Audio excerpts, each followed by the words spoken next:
ఏలినాటి శని ఎవరికి నడుస్తుందండి? కుంభరాశి వారికి, మీనరాశి వారికి, మేషరాశి వారికి.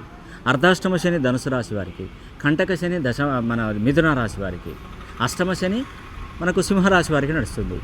ఈ యొక్క 5 రాశులలో జన్మించినటువంటి వారు ప్రత్యేకించి జూన్ 13వ తారీఖున మరి శని త్రయోదశి నాడు శని హోమం జరిపించుకోండి.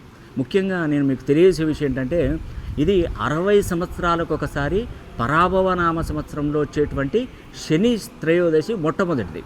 కాబట్టి దీనికి శక్తియుక్తులు ఎక్కువగా ఉంటాయి.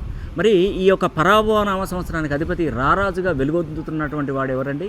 దేవతల గురువైనటువంటి బృహస్పతి.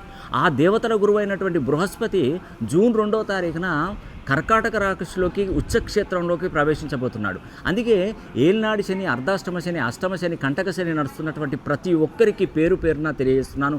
జూన్ 13వ తారీఖున శని త్రయోదశి శని హోమం జరిపించుకోండి. మీ పేరు గోత్రనామాలు పంపించినట్టయితే ఉచితంగా 50,000 విలువైనటువంటి అఖండ దైవిక వస్తువులు ఉచితంగానే మీకు అందజేస్తున్నాను. ఇట్టి అవకాశాన్ని ఎవ్వరు కూడా మిస్ చేయొద్దు.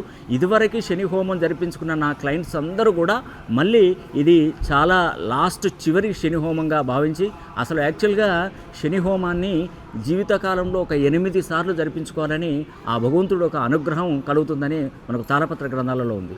కాబట్టి మీరు ఇదివరకు శని హోమం జరిపించుకున్నా పర్వాలేదు, కానీ ఇప్పుడు మాత్రం ఖచ్చితంగా శని త్రయోదశి నాడు 13వ తారీఖున జూన్ 13, 2026న మరి శని త్రయోదశి నాడు శని హోమం జరిపించుకొని ఆ శనీశ్వరుడి యొక్క అనుగ్రహానికి మీరు పాత్రలు అవ్వాలని కూడా మనసా వాచా కర్మేణ కోరుకుంటూ సెలవు తీసుకుంటున్నాను. సర్వే జనా సుఖినో భవంతు.